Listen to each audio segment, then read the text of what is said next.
So it's day 13, it's another tournament in a TeaBreak, and 13 just about sums up the luck of this tournament and, alas, of a couple of the semi-finalists. So without ado, you are, of course, listening to Ros Satar. And Mert Ertunga. So, before we get on to the obvious topic of conversation, let's talk about the women's semi-finals. Of course, with the rain delay that wiped out all of Wednesday's play, the other quarterfinals weren't finished until Thursday. So today, Friday Friday the 13th. Friday the 13th. Can you believe that? Yeah. We basically had both playing at the same time.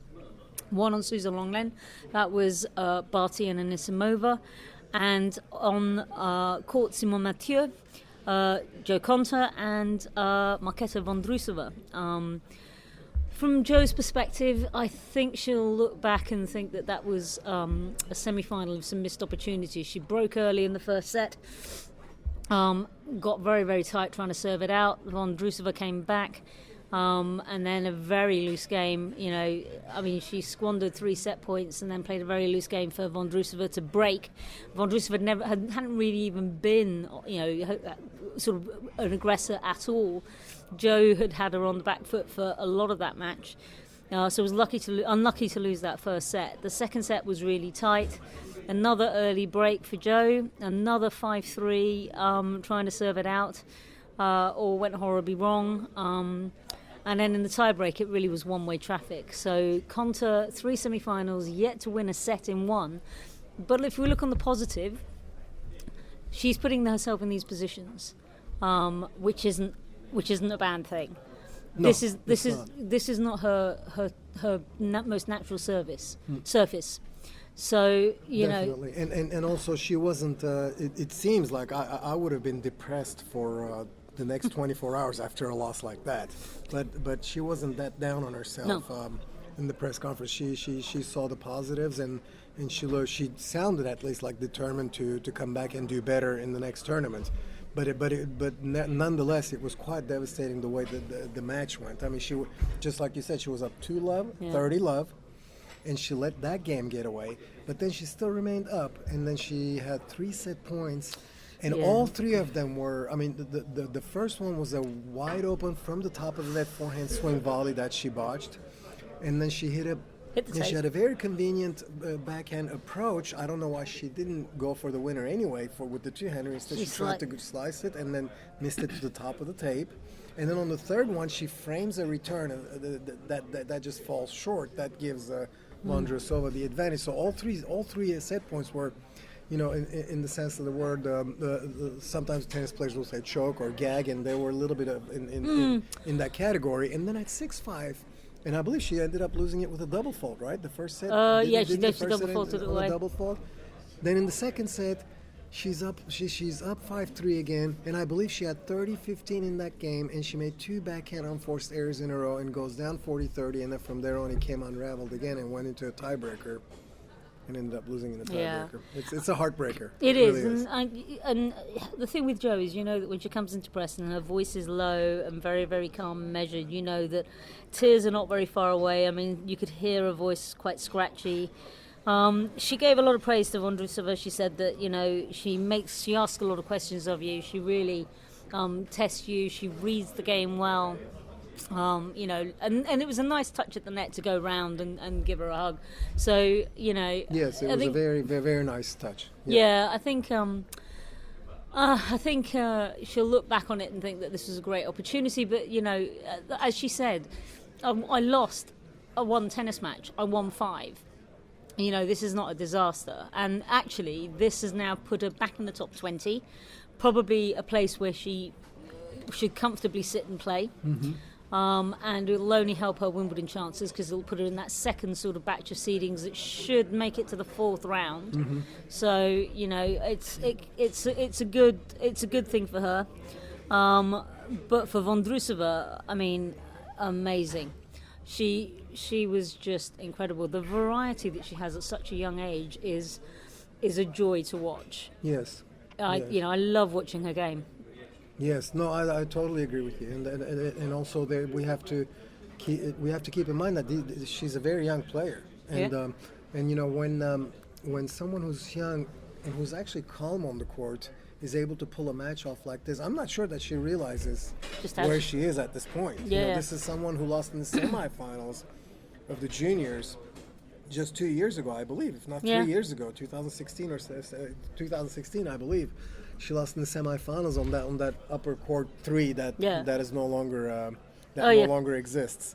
And yes, so you know, here we are.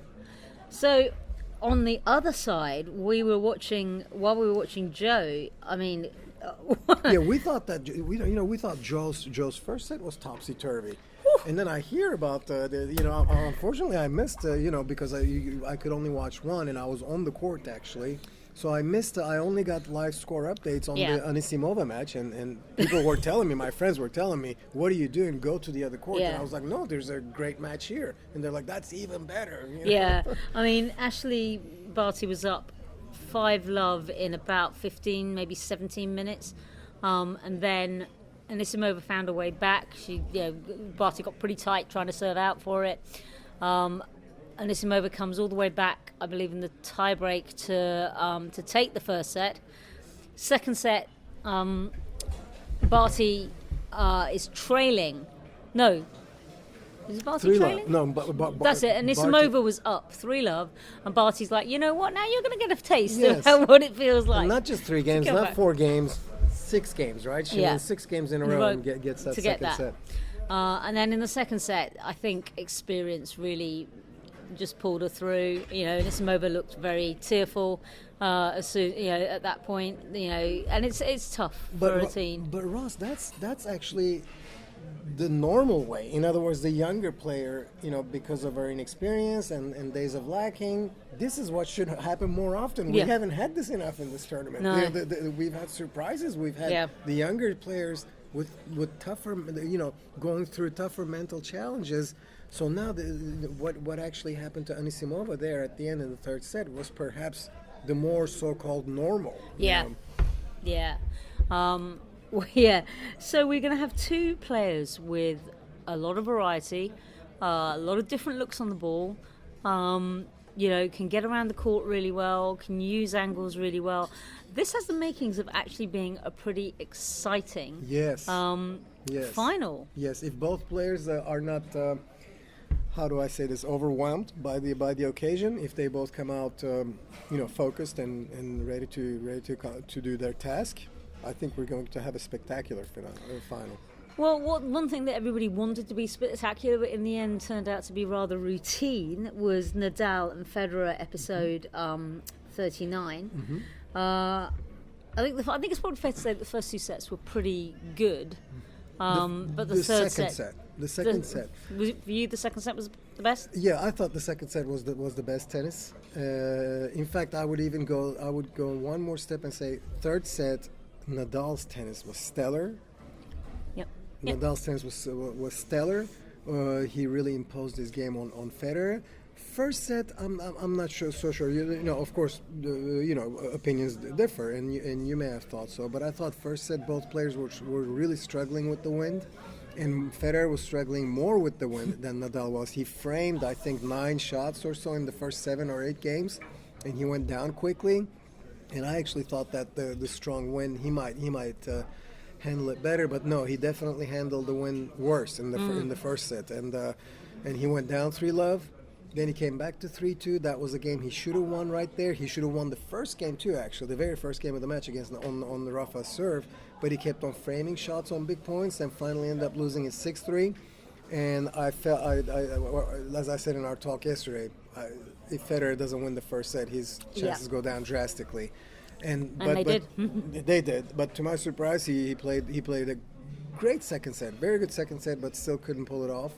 And then Rafa, from about, I would say, 3-all in the second set to the end of the match, hit several highlight reel shots, and then just stellar tennis by the king of clay.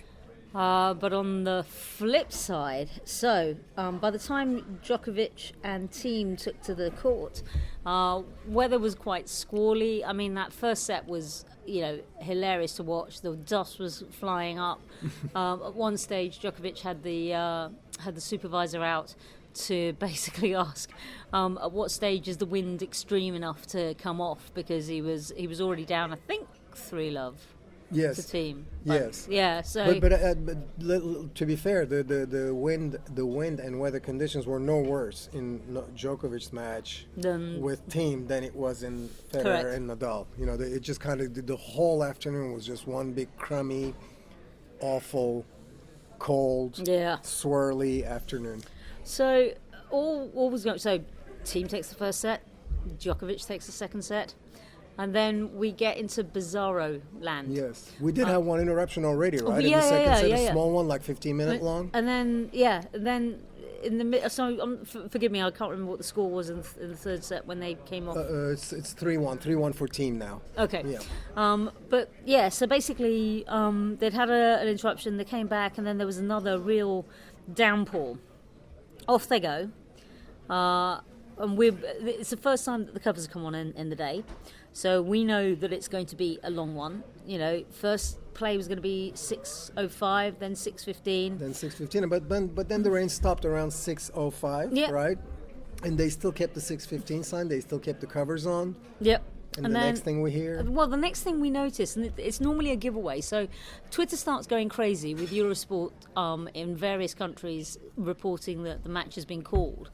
When everybody then looks down to their screen, the not before time graphic has gone, and we're back to court Philippe Chatrier. Then we start seeing reports that people have spotted Djokovic getting into a car and driving off. And then shortly after that, there is a graphic that appears on our screens in the media centre saying all play for the day is cancelled. So at this point, everybody's scratching their heads, because by now the clouds have cleared. Yes. It's dry. Partly cloudy. But it's bright enough to play. There are people still sitting on Chatrier quite happily, waiting for play. And warmer than when they stopped playing, by the way. It got warmer. And so basically, we had this whole situation that nobody really knew what was going on. Shortly afterwards, we had the announcement that play's called for the day. They'll come back tomorrow. All tickets will be refunded because they're not valid for tomorrow. The women get shafted again because now they're going to be not before 3:00. So if that semi-final takes a while to complete, then basically they won't start until then. Yeah, so they've had this before, haven't they? And we've had it. We had it at Wimbledon a couple of years ago as well. So it's not a new thing, but I think it's fair to say that this decision to sell the tickets for the two separate sessions has come back and bitten them on the backside. Yes. So not only have we had Joe's rather eloquent comments, I think, about the status of the scheduling and what it had done, and we came in for a bit of criticism from somebody that was saying, why are we still talking about this nonsense? The reason we're talking about this nonsense is because a player has been eloquent enough to give us a view, and our job is to report their view. Of course. You can choose to like or not like what they say, that's fine, but you don't get to tell us what we can and can't report on. I felt that her views needed to be reported, and I wanted to report it in a certain light. Now, Amélie Mauresmo, who was very, very outspoken about the decision to play them on Lenglen and Suzanne Mathieu, is joking that perhaps the men should play their match on Simone Mathieu. However, the situation is that the French have backed themselves into a corner here. They made a decision purely for more bang for the buck. Of course. And now it's really come back to bite them in the arse, because they're now going to have to refund all that money, because nobody's going to be able to come in with those tickets tomorrow to watch that final. That semi-final, sorry. And here's the kicker for all this. They could have finished this match today. Yeah. I mean, we're speaking right now, and it's What time is it right now here as we're talking? It's 7:30. It's 7:30. So right now, Ross, if a match was on right now at 7:30, it has at least an hour and a half to play. At least. And what we're talking about happened an hour ago. Yep. They could have easily finished the third set. They could have been in the fourth set right now, or even maybe finished the fourth set. And if it went to a fifth set, they could have started that now. This could have been played today easily. Yeah. Yeah. There was no reason whatsoever to postpone this match to tomorrow. They could have played it now under better conditions than we've had all afternoon during the Federer Nadal match and the 2 sets of Djokovic match. So if it's the tournament's decision to postpone this to tomorrow, it's a terrible decision to start with. Yeah. If the rumors are true that Novak left without telling anybody, well, that's okay. If that's true, that's bad too. But if the tournament took this decision on their own, it's not a good decision. Yeah. They could have played it all out today. I mean, to play devil's advocate, okay, but we know there's multiple people that saw Djokovic get into a car and leave before the decision was officially announced. I suspect that he didn't go and not tell anybody, but I also suspect that he used considerable influence to basically say, you're expecting rain, I'm not going to stick around. Oh, this is going to be tomorrow. Oh, I totally agree. In fact, I tweeted before even during the seconds or during the beginning of the third set, before even they interrupted play, I said, if I'm Djokovic, I would not want to come back and play if there's an interruption, because he was playing bad. He didn't have a good timing. He was constantly late to the balls. He was not handling the conditions well. Team was handling conditions a little bit better than him. He wasn't handling it that great either. But better than Djokovic, because Djokovic does a lot of sliding with legs spread and he gets locked into positions, and he was having to make last-second adjustments. He was not playing well. He was down 3-1. And he even served and volleyed to win some points, just to get the point over with quickly. So yes, if I were him, I don't blame him for not wanting to play. But I do blame the tournament for making this decision on a match that they could have easily finished this evening under better conditions than they had in the afternoon. It's okay. One thing's for sure: we're not going to have this issue next year, because there will be a roof on Chatrier. And people are like, oh my God, they need a roof. Yes, we know they're going to get a roof. That's why we're in the gingerbread basement right now. But do you get in the roof for wind? I'm not sure that you get you cover the court just because it's windy. I'm not sure. On the rain, yes. The rain, absolutely, but the wind, no. And so I mean, at Love 3 down or 1-3 down, complaining about when is it? When can I? When is it extreme? Yes. I mean. Yeah, but the match was interrupted for rain. I mean, let's be clear. You're right about that. Yeah. So thank God with the roof, this won't be an issue. Yeah, this won't. I mean, the situation with the scheduling of double-sided semis may still be an issue, but at least you would have players to have their day. So the upshot of it is they will come back at 12 o'clock. Then the women's final will be on. But I think this is something that's going to rumble and rumble. At the end of the day, Roland Garros, when I first came to Roland Garros, they had this strange half day that was a half session on a Sunday. Oh, great. They had this strange thing that was going to be this half day. Over the years, that has now become a third of the first round, split over 3 days. Yes. Okay, that's fine. I can understand that. So that effectively you're still ending the first round on the first Tuesday. All right, I can live with that. Okay. Everybody else does that too. That's okay. Then we have Middle Sunday still, whereas Wimbledon doesn't have a Middle Sunday. So Wimbledon manages to get through all of this without any issue. But the French have 3 extra days plus a Middle Sunday, and they still can't manage to get their matches sorted out. Because they tried to even out the rounds in the second week instead of trying to even them out earlier. Yeah. Try to have quarterfinals. First of all, in all the majors should make it a universal rule for all majors. Tuesday should be women's quarterfinals. Wednesday, men's quarterfinals. Thursday, women's semifinals. Friday, men's semifinals. Saturday, women's finals. Sunday, correct. Women one day, men one day. Give each of them their due. give them their day, and move on. Instead of having this quarterfinal, semifinal, round of 16, one day early, one day late, top of the draw, one day the bottom of the draw the next day. One player gets 24-hour break, the other player gets 48-hour break. Exactly. This needs to be sorted out in the first week. You can even have it to where if you at a tournament like French Open where you start on a Sunday, you can get the first 2 rounds finished by Monday.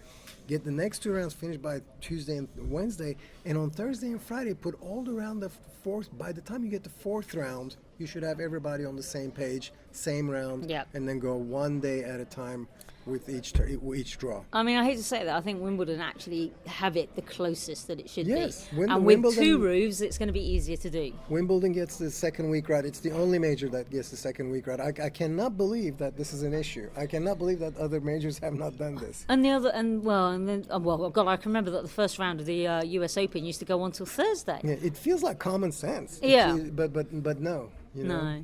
Well, anyway, we will be back tomorrow to assess what happened in this never-ending saga of the men's semi-final and also, of course, the women's final. Before I go away, let's have a little pickaroo. What's your pick for the women's final? Okay, I'm still going to go with the more accomplished player in the sense that Ashley Barty. I have a feeling it's going to be Barty, but I think it's going to be tight, and I think it's going to be a 3-setter. Yes. But, although I think Vondrousova is, as far as a clay court player goes, she's more of a clay court player, but I think Barty's going to win out. Okay, so we both say Barty. Let us know in the comments below what you think, what you think, or who you think is going to win. Whether you think we're terrible at these predictions, and you're probably right. Until then, of course, we will. It's been Ros Satar. Mert Ertunga. And we will talk to you tomorrow. Au revoir. Au revoir.